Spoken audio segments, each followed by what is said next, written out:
Swayam Prabha. Digital India. Educated India.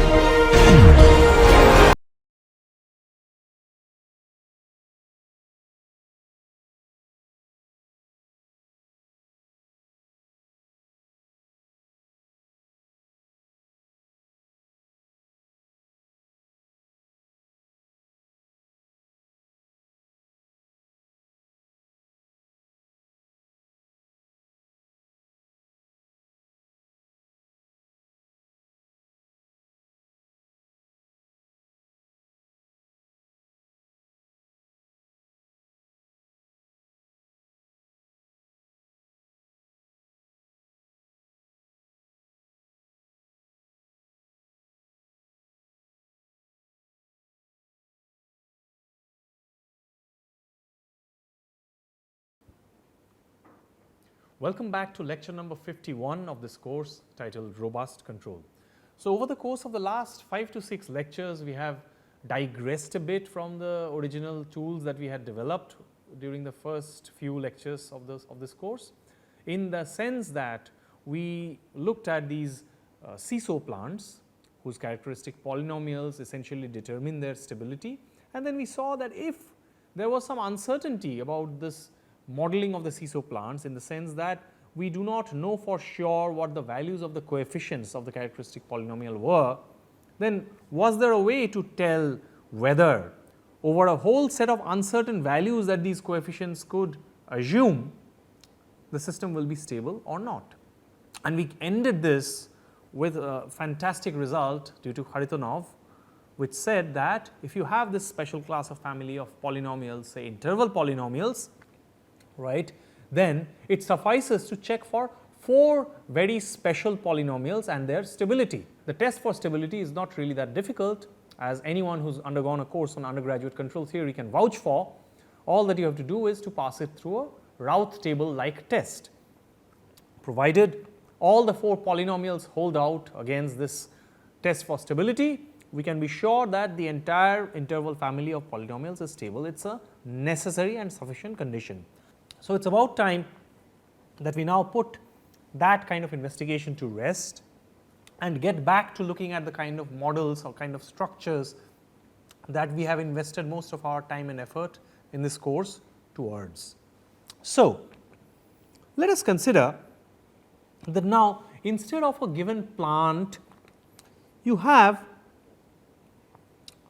something that describes a system through its input output behavior. That is to say that you now have this P, which is basically a set of what?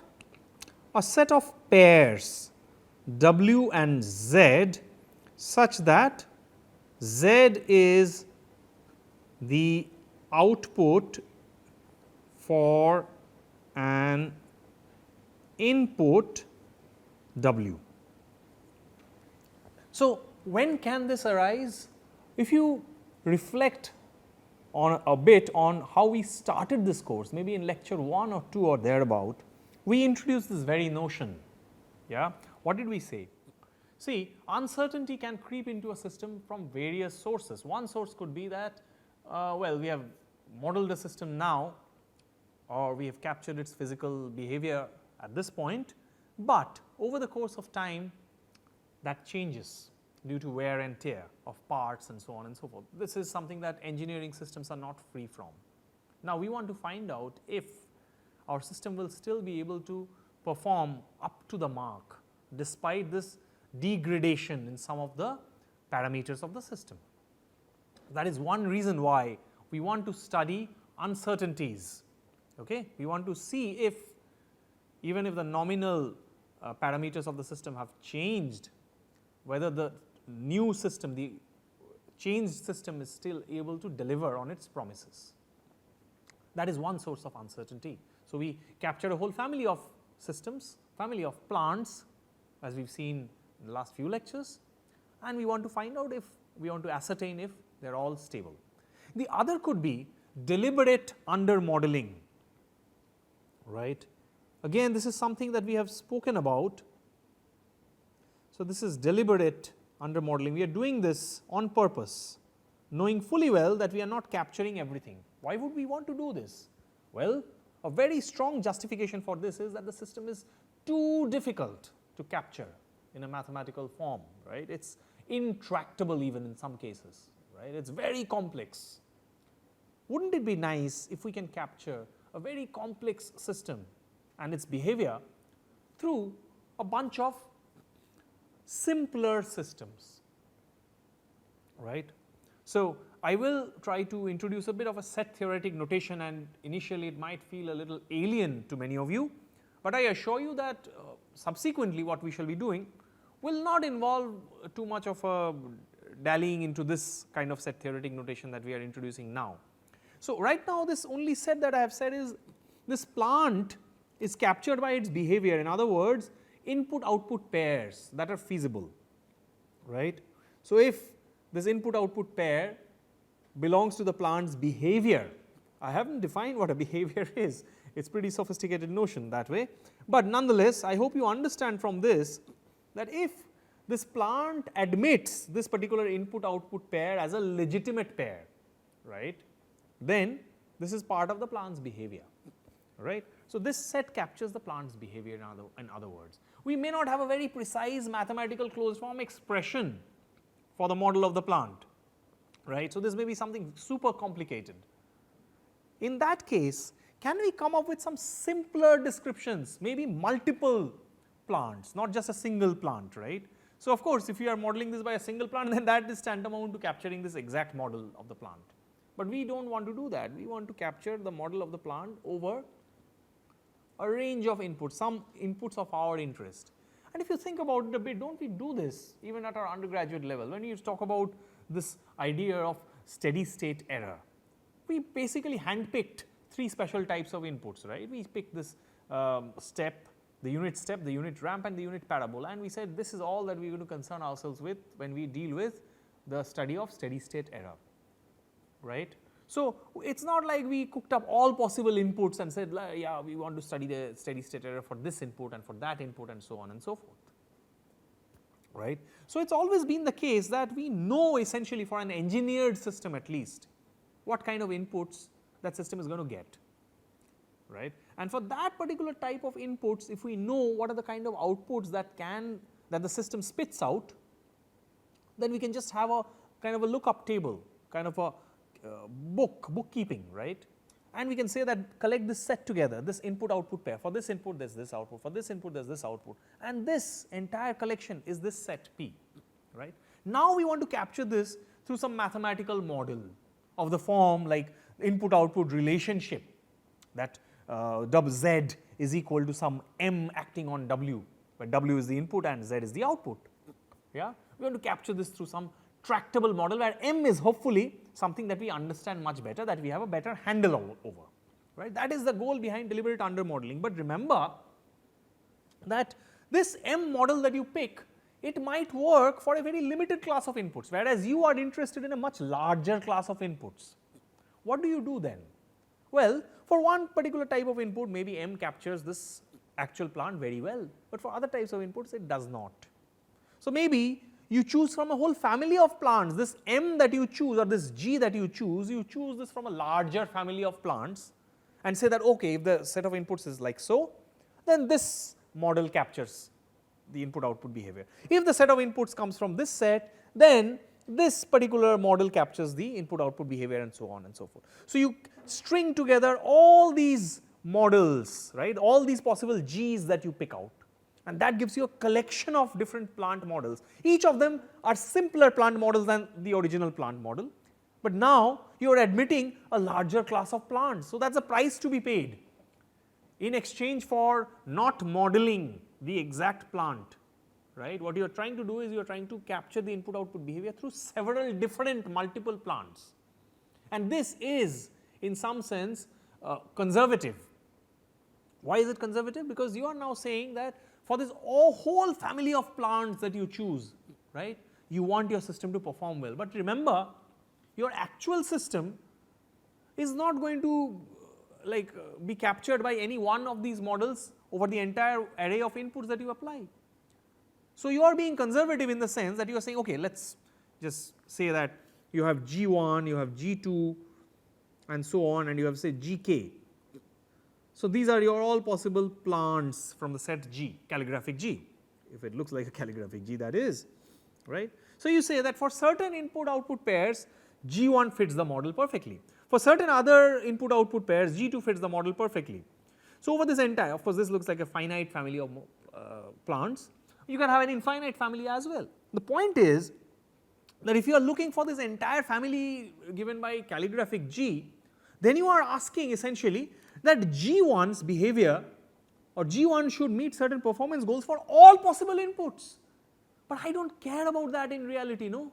I only care about how G1 acts over those range of inputs for which G1 captures the input output behavior of the plant accurately or reasonably accurate, with reasonable accuracy. So, for those set of inputs for which the input output behavior is captured by G2, I really do not care what G1 does, right. But if you are saying that no, I want this entire family to be well behaved for all the inputs, then you are actually doing an overkill, right. So, that is essentially the price that we pay for under modeling. Yeah. So, it is basically like nothing comes for free, that is the idea that I am trying to impress upon you. Okay. It is sort of a philosophical question, but it is very important, one that is particularly important. So, what we are going to now do is this uncertainty modeling,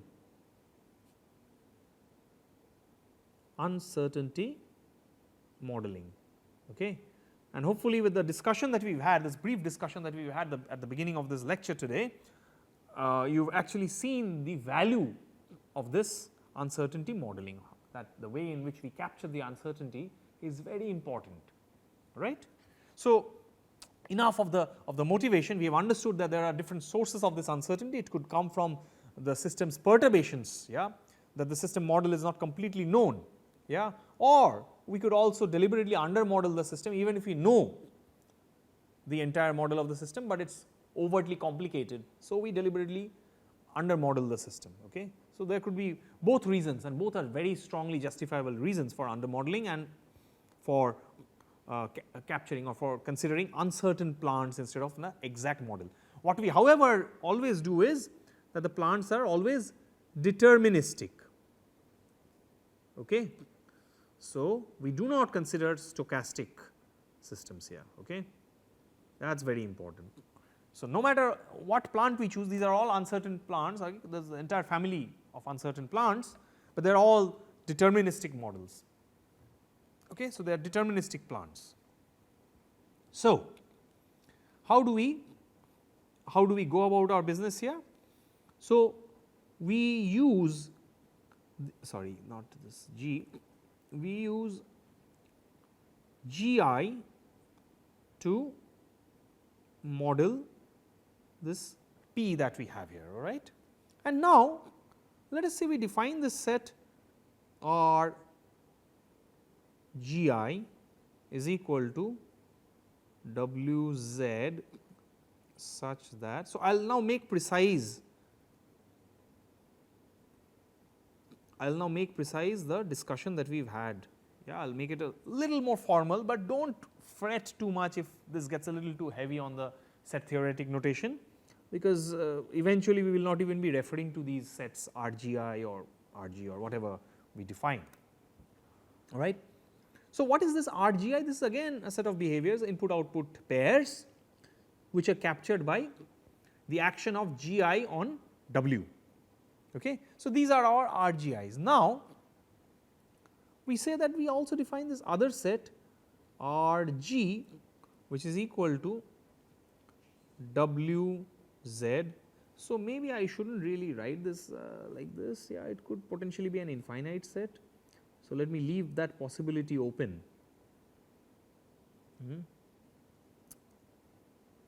In fact, it could be uncountably infinite number of possible models as well, as we have seen in the interval plants, in case of interval plants, right. So, anyway, but I hope you understand that we are not really delving into that, but I hope you understand what is going on here, right. So, what are we asking for here? We are saying that this RG, sorry, not this RG, let me just call it R, let me drop this R G subscript here, right. So, this is what? This is Z is equal to, or rather this is an input output, sorry, this is an input output pair such that there exists GI belonging to the whole family such that, okay, let us write such that Z is equal to GW. What is the difference between these two sets, I wonder? So, R is a collection of all those input output pairs for which I can pick out. Okay. So, R is a collection of all those input output pairs. Notice this very carefully. Yeah, it is important that you try and grasp at least the essence of this notation. So, R is a collection of all those input output pairs for which I will be able to pick out at least one member in the family. Actually, I might do away with this GI. Yeah, it is just a set of plants, but okay, we will admit this. I mean, it basically signifies that it is probably countably infinite, but it need not be, it can be uncountably infinite. So, the moment you put an index like this, it signifies uncountably, countably infinite, but please excuse that, yeah, and ignore that notation and just assume that this is a family of uncountably infinite plants or systems. So, what is being said here? This R is a collection of all those input output pairs for which I will be able to pick out some plant in the family calligraphic G, so that the input output behavior is captured by, the given input output behavior is captured by that particular plant. Okay. So, when will I fail to find some WZ that belongs to R? If I find out that I search over all possible plants in the family calligraphic G, and for none of these plants do I find that when W is acted on by this chosen plant in the family, it spits out something that is Z or even close to Z. Yeah. So, then that will not be a member of R. Now, clearly what is being done here is what we desire. What we desire is that most elements of P are close to some element of R. Why would that be a blessing for us? If indeed most or all elements of P are close to some element. By close what do I mean? By close I mean that if you pass an input W, whatever P would have spat out as Z, there will be some pair there, maybe Z hat, but Z hat is not very far from Z. So, given the same input, there will be some plant in the family calligraphic G such that that particular plant acting on this same input W will spit out a Z hat, where Z hat and Z are not very different. We already know how to find out when two signals are different or how far they are apart by their norms, right, the difference between them, taking the norms of their difference, the error, norm of the error. So, basically when the norm of the error between Z and Z hat is small, we say that okay, that particular member in this family calligraphic G is a close enough approximation of the plant for that particular chosen input W. So, ideally we would want that for every possible behavior that is admitted in this plant, by this plant, yeah, there would be some proxy. That proxy fellow may not act over all possible inputs, but at least over some input it acts as a proxy. Maybe over some other input, some other GI I pick out and that acts as a proxy, yeah, but I will not fail to find some GI for any input output behavior that is admissible for this original plant P. I will never fail to find some fellow in R. Yeah. So, we desire that most elements of P are close to some element of R. Okay. So, some WZ. So, maybe in this one I will say Z hat.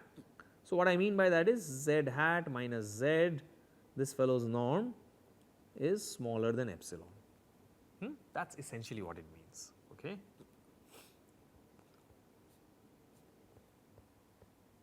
Okay. So, closeness, this is this closeness is being denoted by this, all right. However, so what is going to be our particular goal in this entire thing? So, our goal, but remember there is a flip side to it. Before we go any further, let us also clarify that flip side is, this is the conservatism that I had spoken about. Most elements in R are, however, not necessarily close to some element of P. What I mean by that is that R is a much larger set. Yeah, R admits a whole lot of input output behaviors that are not there, that are forbidden by P, that are excluded by P.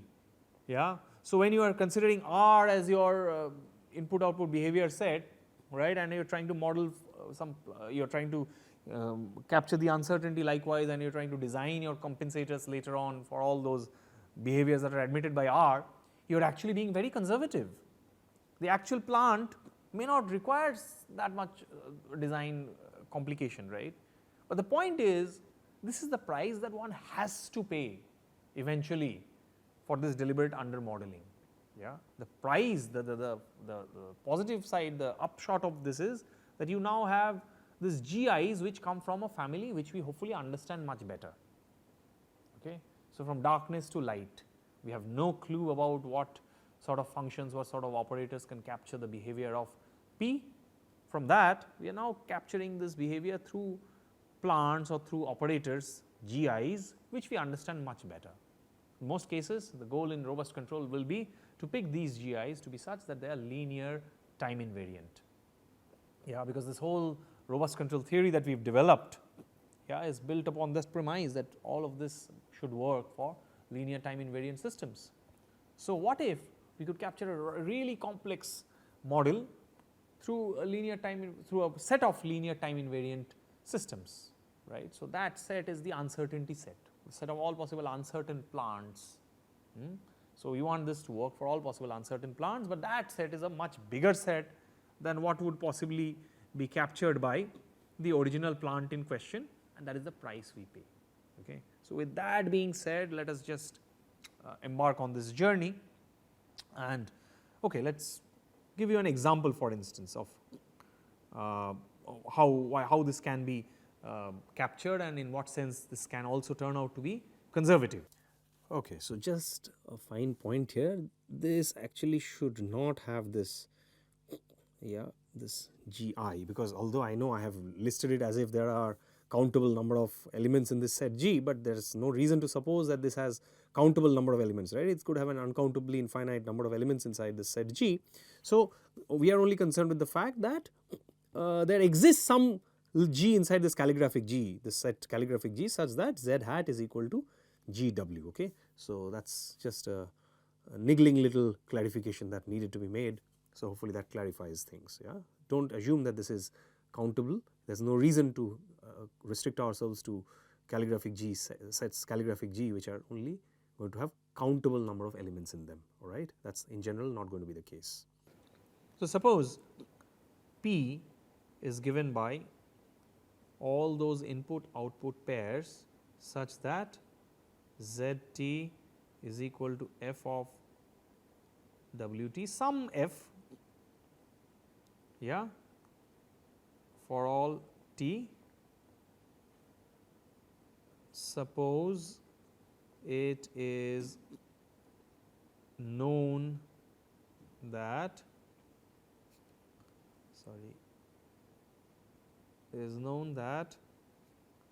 f of WT, this fellow's norm, is less than the norm of WT. So, it is a contraction that is going on, right. Anything that passes through f, it is a contraction mapping. Okay. This is for all possible values of T. Suppose this is known. Now, of course, this is a whole class of functions f, not much is known about f, right. You can only say that this is contractive, but this is not a precise model as such. You immediately see that this is a whole family of behaviors that are permitted within this paradigm, no. But how do you now come to a precise definition? So, the way to define this is define R to be the set WZ, the pair of all input output pairs, such that the norm of Z is less than or equal to the norm of W.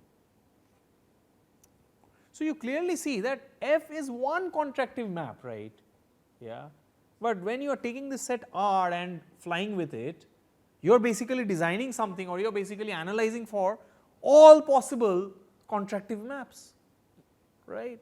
Whereas, if you had known F better, if you had invested more time in exact modeling, I do not know if that is worth it or not, because maybe it is super complicated, in which case you would not really want to invest time on modeling F. But the only one attribute about F that you know is that it contracts, it takes a signal and it reduces the norm of the output. So, then you just say, okay, let me just look over all possible contractive maps and try to design something to meet certain performance parameters for all possible contractive maps. Obviously, this set R is much larger. In fact, there is a containment, right. So, you can see that this set P is strictly contained inside R in this case, right. So, the flip side that I said, most elements in R are, however, not necessarily close to some element in P. P is after all only one set of behaviors, right, that obeys this law, but R is basically all contractive maps. So, it is true that this goal has been met. So, what we desire is that most elements of P, in fact all elements of P, yeah, all the behaviors for all input output pairs, it will be a contractive map. So, they are all close to some map, some contractive map. Yeah. So, for example, some signal is reduced by a factor of 1/3. So, for that it might be a contractive map of 1/3. So, output is just 1/3 times the input. For some other map it might be just 1/4. So, for that value you take a contractive map, which is where the output is just 1/4 of the input. I mean, I am just saying static systems, for instance, right. So, you see that for every possible input output pair that comes from the plant P, there is some contractive map sitting inside the set R, yeah, which captures inside the set G rather, which is close to that contractive map, right. So, therefore, the set R contains much more than what is possibly contained in P, yeah, and that is why on the one hand we are reducing our efforts in exact accurate modeling, on the other hand we are increasing our efforts in being more conservative and looking over a much larger set of possible systems than what the original system would have warranted. But the good thing, the bright side is that these systems are the ones that we hopefully understand better. Okay. So, as I said earlier, now with this example things are hopefully much clearer in your minds. Okay. So, we now go back to this typical structure. What do we want to do? We want to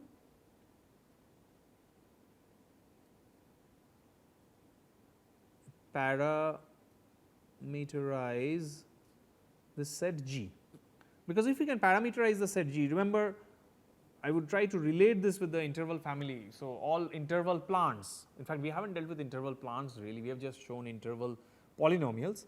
Interval plants would be where the numerator and denominator are both interval polynomials. Okay. So, those are interval plants. Maybe you can do that as a bit of additional reading up by yourself. The ideas have already been laid out before you. So, we already know what sort of interval plants, what they typically would look like, right. So, that is one way of characterizing or parameterizing the set of plants over which you want to stabilize or get some performance, desired performance out of, all right.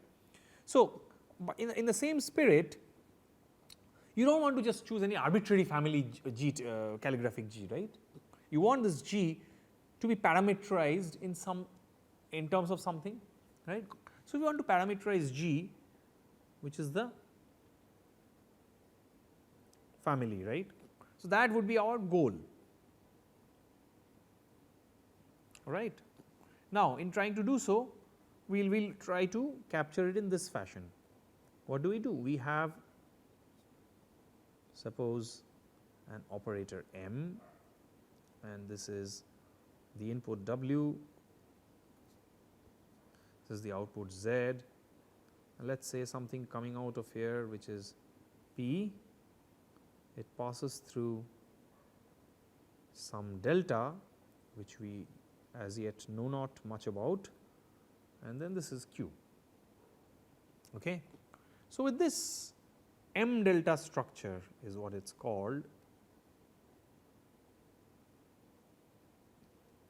we are hoping that by taking a nominal plant M or an operator M and by allowing this delta to vary over a family, we will be able to capture a wide array of behaviors, a wide array of input output characteristics, okay, and then talk about them and say that, okay, as a final piece in the puzzle, can we design a controller now to this? That will be in the towards the end of this course, right. But as for now, we at least want to analyze this.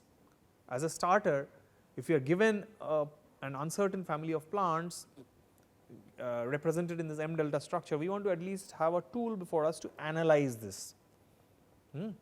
Once we have the analysis tool, automatically as the other arm of this course, you will have the synthesis tool also available to you. So, then you want to design a controller that not just stabilizes M, but also this M over this entire family of uncertain plants as delta is swept over this set of uncertainties. Okay. That will be the ultimate goal. So, we have already mentioned this again right at the beginning of this course, maybe in the first couple of lectures or thereabout. Okay. So, what is this going to look like? Again, we partition this in the following manner. So, we have P and we have Z like so, and we write this as M11, M12, M21, M22, and we have Q and W, right. Now, of course, we also have as a second equation, notice that Q is equal to delta acting on P. So, what is this delta? Okay. So, what we will say is M and delta belong to this set L2 0 to infinity. Okay. So, they are bounded in their L2 norms, these operators. Okay. For starters, that is what we will at least assume, yeah, at least that is a starting point, right. So, now let us try to find out what is the, given this is the condition, what is the map from W to Z. It is not very difficult, I will just, I mean, we have done this so many times before earlier, but let us just write it down again. So, P is equal to M11 Q plus M12 W, Z is equal to M21 Q plus M22 W. Now, I am going to just plug in. So, this is M11, what is Q? This is delta P plus M12 W. So, look at this equation now. I am going to carry it to the next line and I am going to write P, sorry, it's the operator acting on it. So, it is I minus M11 delta acting on P is equal to M12 W.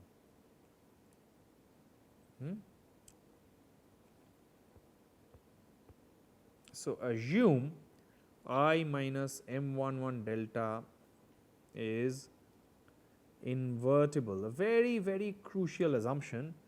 This is tantamount to the so called, remember earlier we had this idea of well posedness, now we have this idea of well connectedness, okay, well connectedness. So, unless this is invertible, we do not say it is well connected, okay, and we will invest a bit of our time in this lecture to understand what this well connectedness is tantamount to, what it boils down to essentially. So, if this is invertible, then we have P is equal to I minus M11 delta inverse M12 W, okay. And we now plug this back in here. So, therefore, okay, next step is Q is equal to delta P is equal to delta I minus M11 delta inverse M12 W, okay. Now, we plug this in Q here, in this Q here, right. We know that this is the Q here. So, what is it? Then Z is equal to, so okay, let me just separate it out. Now, Z is equal to M21 Q, I am just going to repeat that line again, plus M22 W, because we want the relation from W to Z, right. So, this is M21 delta I minus M11 delta inverse M12 W plus M22 W is equal to M22 plus M21 delta I minus M11 delta inverse M12 acting on W. In other words, this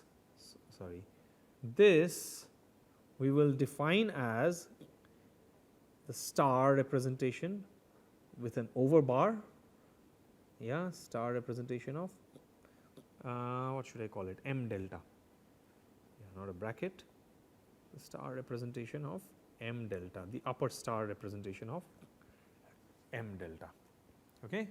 So, this is essentially the map going from Z to W to Z, all right. Okay, good. Now, we are going to consider two special cases and you will immediately see what these boil down to. So, consider M, that is this M11, M12, M21, M22, yeah. So, this M is given by 0, that is M11 I G, okay. So, this is example 1. So, we know then S star M delta turns out to be, what is M22? It is going to be G plus M21 is I, you have delta, M11 is 0, so this is I, and M12 is again I, right. So, this is just G plus delta, right. This is what we call as additive uncertainty, okay. All right. Consider the second example where M is equal to 0 G G I. In this case, this upper star representation turns out to be, again, let us check M22. M22 is G plus, so M21. M21 is I and then delta. So, you have delta and then I minus M11 delta inverse. So, M11 is 0. So, this is again identity, but now you have M12. So, what is M12? M12 is now G, right. So, that is basically G, or rather excuse me.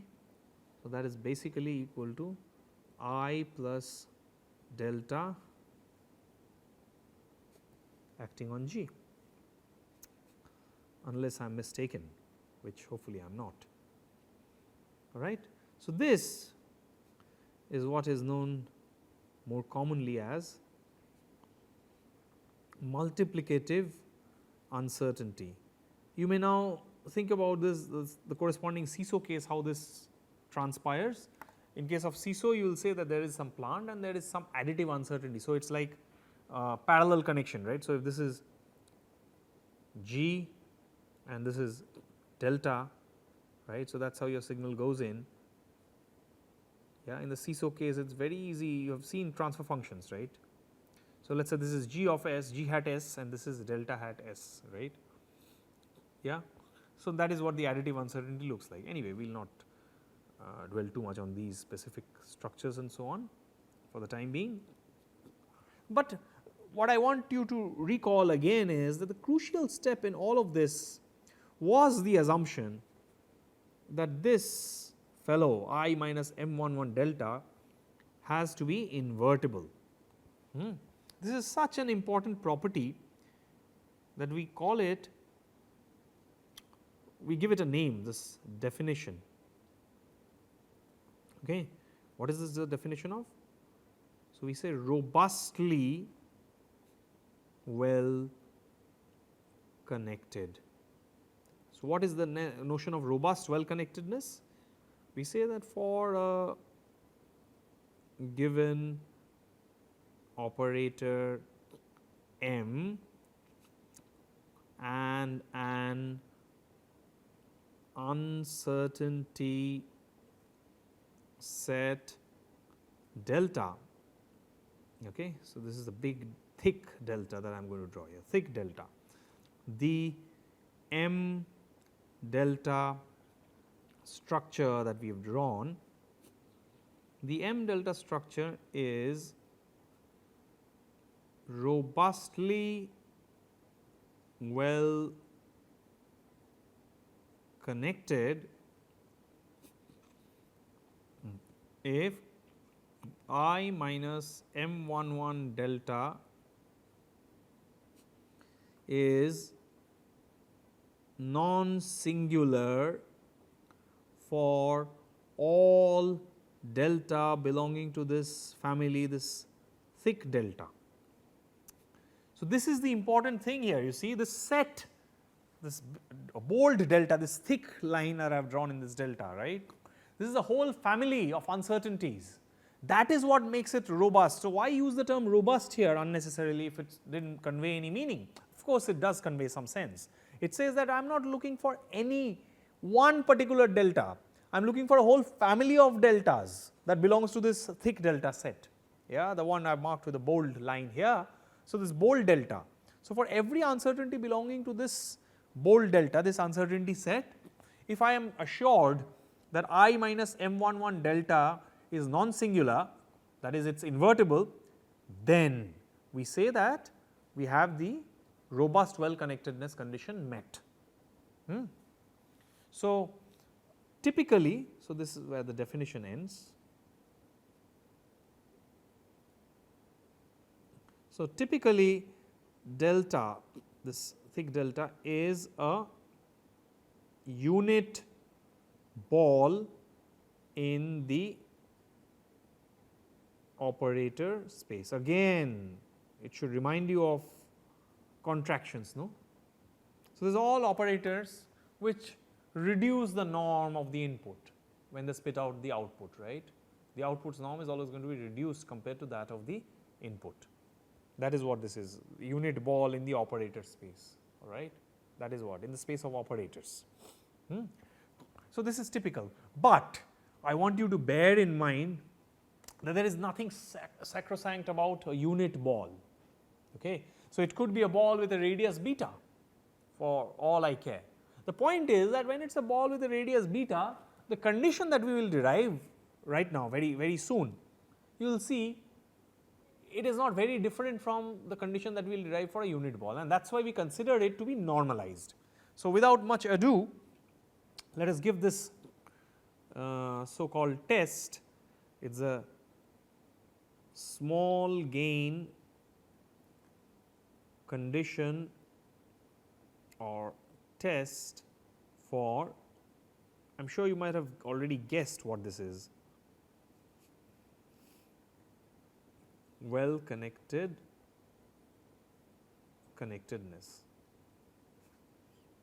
Right. Let me put it in a different colored box, otherwise we are drawing too many lines. So, what is the small gain condition or test for robust well connectedness? What does this say? It is essentially a condition to ensure that I minus M11 delta has to be non-singular, that it has to be invertible. Okay. So, the statement is for an operator M and a set, this bold delta again, yeah, is equal to delta belonging to, yeah, the bounded operators such that norm of delta is less than 1. Okay. I minus M delta is non-singular for all such uncertainties belonging to this thick or bold delta, if and only if the norm of M is less than 1, that is if M itself is a contractive map. Okay. So, this is going to be our the test that we are proposing.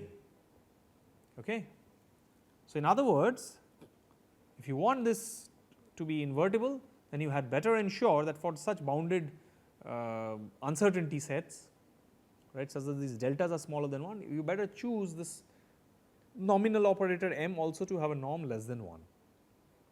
And if you do that, then in all cases you will have this invertibility. You might already be able to guess that this is nothing but the small gain theorem stated in a different pattern. If you go back to when we proved the small gain theorem many lectures back, right at the beginning when we are doing these preliminaries. So, please revisit that to refresh in your minds how the proof of that small gain theorem went, because we are just going to invoke that small gain theorem result here. Okay. So, here is the proof. Okay. So, the proof goes like this. Suppose M delta norm, now consider M, okay, let us not suppose, we know that this is true, M delta norm is less than or equal to the norm of M times the norm of delta. Okay. So, we suppose that the norm of M is less than 1. Okay. So, first in the first part of the proof we will assume that the norm of M is less than 1, and then we will show that indeed it meets the invertibility condition. So, this now is strictly less than 1, is it not? Because both of them are less than unity. So, the norm of M is less than unity, the norm of delta is less than unity. So, their product must have a the product of two numbers less than unity must be less than unity. Yeah. Now, we are going to invoke small gain theorem, again that is the reason I repeat. Please go back and check the lectures much earlier when we had proved this. By small gain theorem, I minus M delta inverse exists. That is all there is to it. So, if you meet this condition, then you will always have, by the small gain theorem, this fellow I minus M delta as invertible. Okay. Now, on the other hand, we want to prove that this is also, if it is violated, then it is actually not going to be invertible. Yeah, you will always be able to find some delta. So, if it is not, if it is respected, if this condition is respected, because that is how we are going to prove that this is both necessary and sufficient, right. If it is respected, then you will always have this invertibility. If it is not respected, right, if it is not respected, then you will always have some delta in that same family. Which family is that? This family, this thick delta family. You will have some delta in this thick delta family, which will cause this invertibility to be lost, or this whole thing to become singular. Okay. Now, suppose, so next, suppose the norm of M is greater than 1. Okay. Now, again recall from many of the things we have done earlier, rho of M Hermitian, yeah, or if this is the general operator, we actually denote it by a star. So, what is this rho? it is the spectral radius. Again, I urge you to go back to the initial days of this course when we were dealing mostly with linear algebra and related results. Yeah, that is when we had proved this, or at least we had stated it, that this is equal to nothing but the square of the norm of m. Yeah. But now this is going to be greater than or equal to 1, okay. At least that much is assured, right. This means that if we write lambda I minus m m Hermitian, then this fellow is singular for lambda is equal to norm of m squared. Actually, I can get rid of the equal to here, yeah, it's strictly greater, right. So, the norm of m squared, this is definitely going to be an eigenvalue or a part of the spectrum, yeah, of this operator m, yeah, of m squared, sorry, m Hermitian, right. If this is the operator that you have in mind, yeah, then definitely this lambda will satisfy this equation, right. So, therefore, this norm of m squared, which is what this is equal to, yeah, it is singular for this, and this is of course greater than 1. But what does that mean? That means I minus m, because this is greater than 1, I can throughout divide by it by lambda. So, let me replace that lambda with this fellow here, norm of m squared, yeah. I am just going to divide by lambda throughout. So, this becomes I and this becomes m Hermitian by lambda, but lambda is nothing but equal to this. So, that is just appearing here in the denominator, right, is singular, right. So, choose delta is equal to m Hermitian over m norm squared. Notice what happens now. See, the norm of m Hermitian upon norm m squared, yeah. Note that this norm of delta is less than 1 as required, right. So, I have actually picked out for you of an uncertainty delta which belongs to this family, this bold faced delta, right. So, there is a small delta, there is a delta in the bold faced delta, in the family bold faced delta, yeah, and I minus m delta is singular. Hence, if we have this greater than 1, then robust, well connectedness, I have given a constructive proof, I have actually constructed a particular uncertainty for you, for which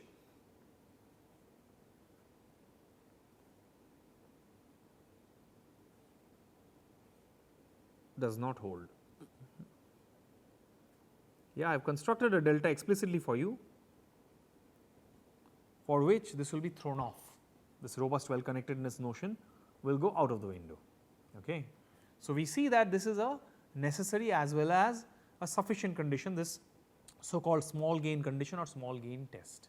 Now, immediately again, as I was saying earlier, if you do not consider this to be a unit ball, but let us say a beta ball or some alpha ball or some gamma ball which is different from unity, the condition will be still the same, right.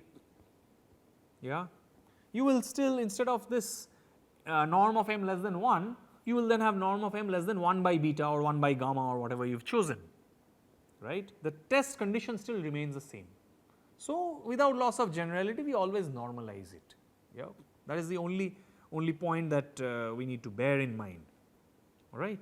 So, when we come back for the next lecture, we shall talk about some motivation for some structure in the uncertainty. So far we have not got any structure in this delta, right. This, all we know about this delta is that it is some sort of a bounded set of uncertainties, yeah, but we do not have any structure to it. So, under what circumstances is it meaningful to talk about some kind of a structure in this uncertainty? That is not very clear to us at this moment. So, just to motivate, I will just write a motivation for structured uncertainty, right. So, what sort of a, what reason could we have for considering structured uncertainties? Now, suppose you have this systems connected in a cascade, for instance, here. Okay. Suppose this is HA and let us say this is P1 connected with delta 1 and this is Q1. So, this is your actual input, this is the intermediate stage, let us call this W hat may or W tilde maybe, yeah, and then you have this HB, this is your overall. So, there is a cascade connection, okay. So, this is the overall Z, then you have this P2 here. So, you have two plants connected in cascade like this, each of them having some sort of an uncertainty, okay.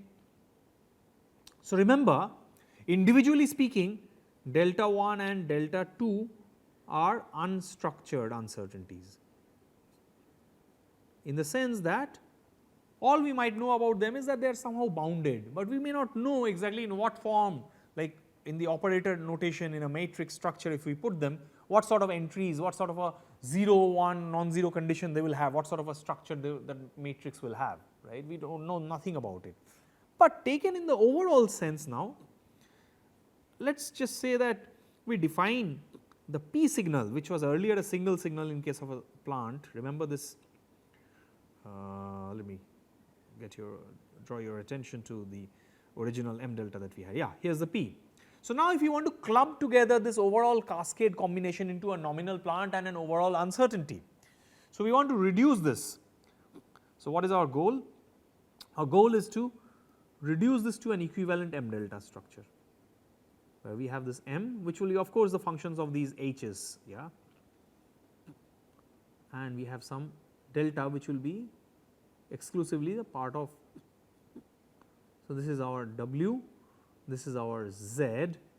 So, we want to basically retain this dotted part, we do not care how this is connected in the interconnection, we want to somehow extract this part. So, this should be equivalent, right. In the equivalent sense, what is this delta going to be equal to? How is this delta related to these delta 1 and delta 2?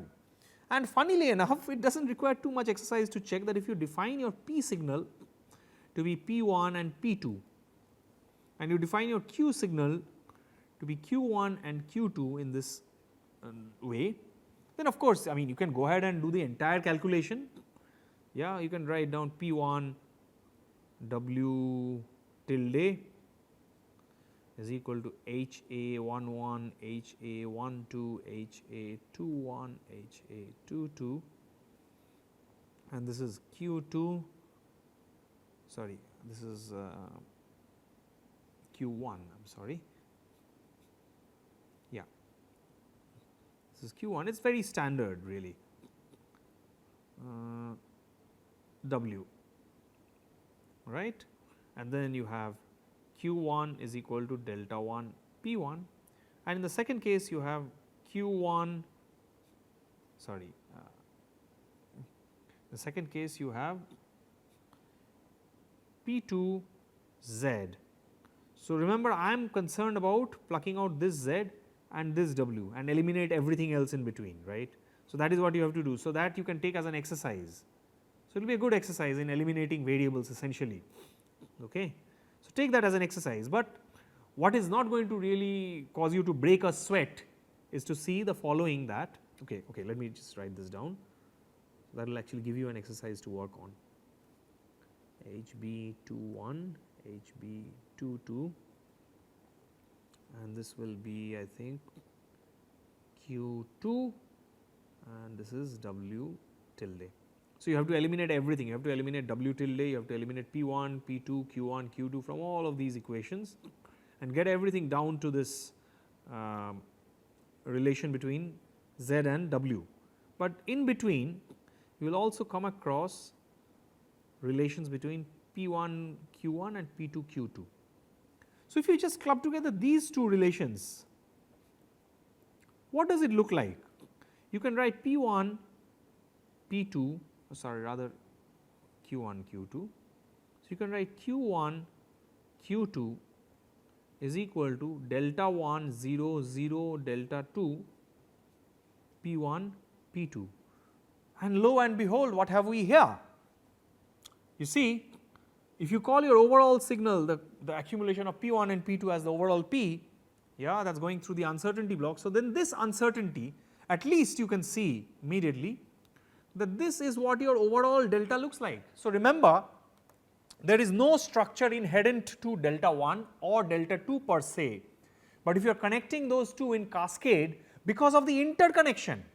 So, there is this so called structure due to interconnection even when none exist on the individual uncertainty blocks themselves, but because of this interconnection there is this diagonal structure. Yeah.